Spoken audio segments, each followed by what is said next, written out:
اعوذ باللہ السمیع العلیم من الشیطان الرجیم بسم اللہ الرحمن الرحیم اللہم انا نسألک علما نافعا۔ السلام علیکم ورحمۃ اللہ وبرکاتہ۔ ہم جب کبھی سنتے ہیں کہ کسی نے سوسائڈ کیا ہے تو کئی سوال ہمارے ذہن میں آتے ہیں کہ کیا ہم ان کے لیے دعا کریں یا نہیں، کیا ان کی نماز جنازہ پڑھیں یا نہیں وغیرہ۔ آج اس ٹاپک کو گہرائی سے سمجھنے کی کوشش کرتے ہیں۔ سوسائڈ کا مطلب ہے جان بوجھ کر اپنی جان لینا یا زندگی ختم کرنا۔ سوسائڈ کرنا کفر نہیں ہے، یعنی سوسائڈ کرنے والا اسلام کے دائرے سے باہر نہیں ہوگا، لیکن یہ کبیرہ گناہ ہے۔ اس میں کوئی ایکسیپشنز نہیں ہے، کوئی وجہ جائز نہیں اسے پرمیسیبل کہنے کے لیے۔ یہ بری موت کی کیٹیگری میں آتا ہے۔ صحیح مسلم کی حدیث 978 سے پتہ چلتا ہے کہ رسول اللہ صلی اللہ علیہ وسلم نے ایک ایسے شخص کی نماز جنازہ نہیں پڑھی جس نے خودکشی کی تھی، تاکہ لوگ اس سے عبرت حاصل کریں اور اس طرح اپنی جان لینے سے باز آ جائیں۔ لیکن لوگوں کو اجازت دی اس کی نماز جنازہ پڑھنے کے لیے۔ صحابہ ایسے لوگوں کی نماز جنازہ پڑھا کرتے تھے۔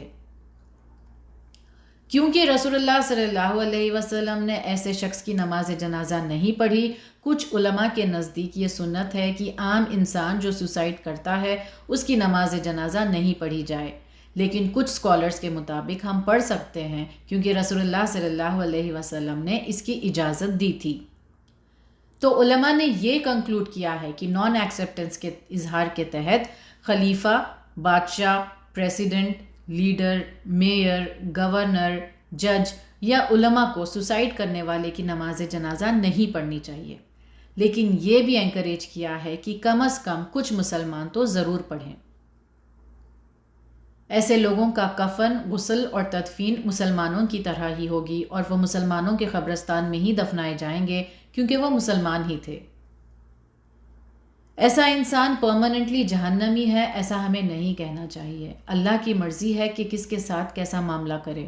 عبرت کے لیے جان لینا چاہیے کہ اس کی سزا سنگین ہے۔ نابالغ بچہ اگر خودکشی کرے اس پر گناہ نہیں، کیونکہ ابو داؤد اور ترمذی میں ملی حدیث کے مطابق قلم 3 قسم کے لوگوں سے اٹھ چکا ہے: بچہ، سونے والا اور پاگل شخص۔ ایک ضعیف، منکر اور موضوع حدیث میں ہے کہ رسول اللہ صلی اللہ علیہ وسلم نے وحی کے وقفے کے دوران خودکشی کرنے کی کوشش کی تھی۔ نعوذ باللہ۔ اس حدیث کی اسناد بہت کمزور ہے، لہٰذا ایسی باتوں سے دور رہنا چاہیے۔ اگر کسی عورت کو ریپ کا اندیشہ ہو یا ریپ ہو گیا ہو یا اگر کسی کے ساتھ ظلم ہو رہا ہو تو بھی اسے سوسائڈ کرنے کی اجازت نہیں ہے، کیونکہ اس کے ساتھ جبراً یہ کام ہوا ہے تو وہ گنہگار نہیں ہے، لیکن خودکشی کر کے وہ گنہگار بن جاتی ہے۔ اگر کسی کی موت بہت تیز ڈرائیونگ کرنے سے ہوتی ہے تو وہ غلطی ہوگی، خودکشی نہیں۔ بہرحال ڈرائیور کی نیت پر اس کا دار و مدار ہوگا۔ سوسائڈ کرنے کے وجوہات میں شامل ہیں قرض، غریبی، بیماری، بے عزتی، شراب نوشی، ریلیشن شپ ایشوز، اکیلا پن، ظلم و زیادتی، چائلڈ ابیوز، کسی قریبی کی موت، افیئرس اور سکینڈلز، بے روزگاری، ہیرو ورشپنگ، ایگزامز کا پریشر، ریگنگ، بلینگ، شادی نہیں ہونا، جہیز کے مسئلے، بچے نہیں ہونا، قیدی، ریفیوجیز، کسان، سٹوڈنٹس، وسواس، ایمان کی کمزوری، اللہ کی رضا پر یا تقدیر پر راضی نہ ہونا، اس کی سنگینی کا علم نہ ہونا، سٹریس اور ڈپریشن۔ کچھ طریقے جو عام طور پر سوسائڈ کرنے کے لیے اپنائے جاتے ہیں وہ ہیں ایکٹیو سوسائڈ، یعنی زہر کھا لینا، گولی مار لینا، کھنجر گھونپ لینا، پانی میں ڈوب جانا، اونچائی سے کود جانا، آگ میں جل جانا، لٹک کر مرنا، جان بوجھ کر گاڑی کے نیچے آ جانا۔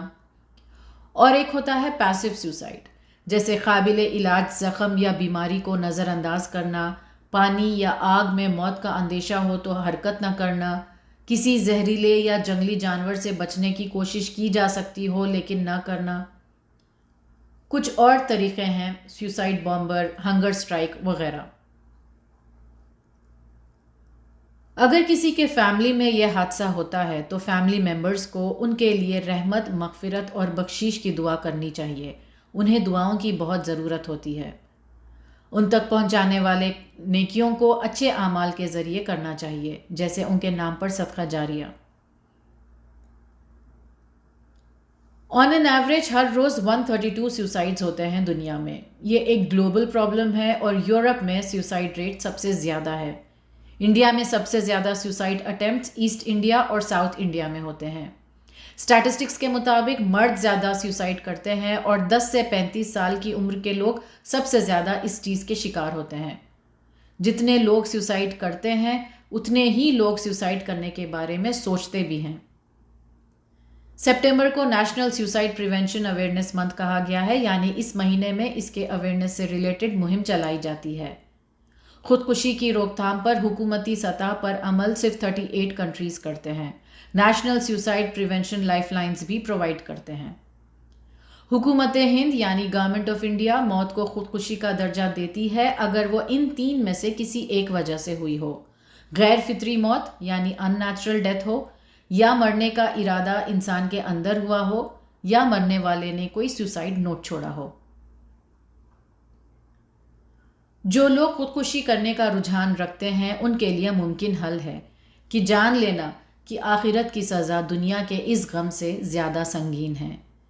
دنیا میں ہر شخص کسی نہ کسی تکلیف سے گزر رہا ہے۔ اپنے پرابلم سے اسکیپ کرنے کا یہ کوئی سلیوشن نہیں۔ ہر تکلیف یا تو گناہ مٹاتی ہے یا درجے بلند کرتی ہے۔ اپنی تکلیف کو آزمائش سمجھنا چاہیے۔ مومن کو چاہیے کہ صبر اختیار کرے اور اللہ سے مدد مانگے۔ لوگوں سے ملنا چاہیے، ان سے ڈسکشنز کرنے چاہیے۔ لوگوں کے پرابلم سنیں گے تو اپنے پرابلمز چھوٹے نظر آئیں گے۔ جان لینا چاہیے کہ اللہ کسی کو اس کی کیپیسٹی سے زیادہ، اس کی برداشت سے زیادہ تکلیف نہیں دیتا۔ اپنی تکلیف سے نجات کا راستہ ڈھونڈنا چاہیے۔ اسلام میں ہر شے پر رہنمائی موجود ہے۔ ہیلپ لیس یا بے بس محسوس کریں تو مدد طلب کریں، جس طرح کی بھی مدد چاہیے، financial help, medical help, counselling, emotional support وغیرہ۔ جاننا چاہیے کہ یہ کام صرف خود کو ہی نہیں بلکہ فیملیز، کمیونٹیز اور کنٹریز پر بھی افیکٹ کرتا ہے۔ عام مسلمانوں کے لیے سلیوشنز: پرابلم نظر آئے تو پہچان لیں، بڑھنے نہ دیں، ایمان مضبوط کریں، مسئلے حل کرنے کی صلاحیت یعنی problem solving and coping skills, situation analysis develop کریں۔ خودکشی کرنے کے ذرائع کسی کو بھی آسانی سے مہیا نہ ہونے دیں۔ غریب مسلمان یا ضرورت مندوں کو قرضے دیں تاکہ وہ سود کے دلدل میں نہ پڑے۔ اللہ ہم تمام کو شعور والی زندگی اور نیک موت عطا کرے۔ وآخر دعوانا ان الحمد للہ رب العالمین۔ السلام علیکم ورحمۃ اللہ وبرکاتہ۔